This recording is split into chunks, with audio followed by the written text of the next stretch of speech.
Moto Steve. Right on, Stacy. Doing a moto vlog, if you can call it a moto vlog.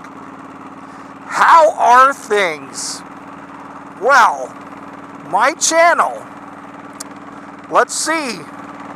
Maybe some changes coming up. Maybe I might reveal a little secret about Moto Steve that a lot of people didn't know about. And I want to know what you think. For the longest time, Moto Steve has collected Hot Wheels. Yes, those little tiny dinky cars. I have collected Hot Wheels for a number of years. And I'm going to tell you a quick story about Moto Steve. I started collecting cars back in about 1995.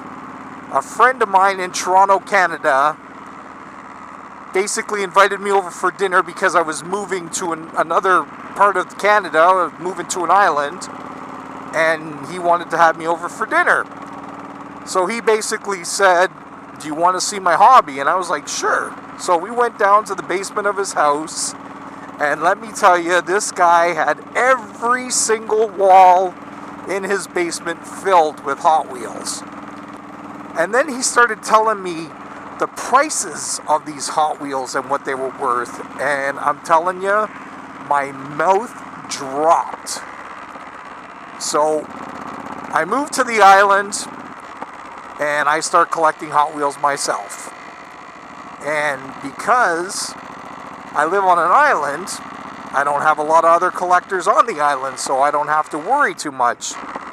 So I'm buying all these different Hot Wheels and, putting them away in the packaging, never been touched, putting them in storage bins and just holding on to them, knowing what cars are worth. I go to flea markets and garage sales, and I'm buying loose cars that I know are worth money.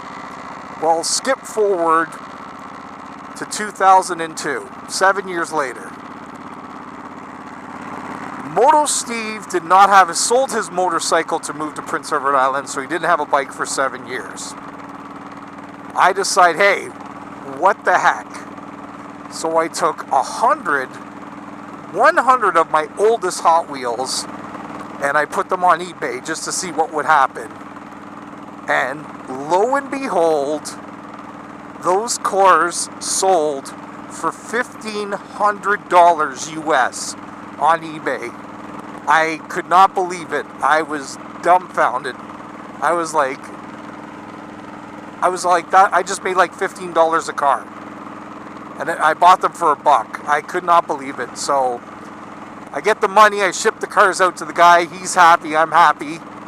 And then all of a sudden, my neighbor has the exact same bike that I sold, and he doesn't ride anymore, and he's selling it.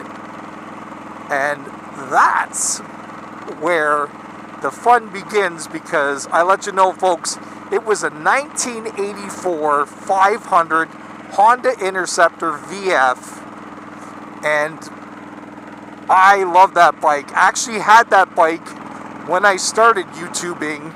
I still had it all those years later. I was riding it. And even though it was a 500cc bike, which everyone's like, oh, it's not a liter bike, that bike was my favorite bike. And I'm telling you, that was one of the best things that ever came out of selling my Hot Wheels, was that motorcycle, because I put mega miles on it, and then I sold it, and I still made money on it. That bike did not owe me a single thing. If you go back into my videos, I painted it black. It was the 1984 500 Interceptor before I got the Buell, before I got the XPR9. That was my bike, and I thought that was a pretty cool story. A lot of people told me I should have painted it the Hot Wheels colors, and then I would have had a really cool story that I bought that bike with Hot Wheels, but that's just a little tidbit of information about my 1984 500 Interceptor. Anyways, guys, I'm going to get back to riding. You're you. I'm me. I love you guys. I'm Moto Steve, and I'm out.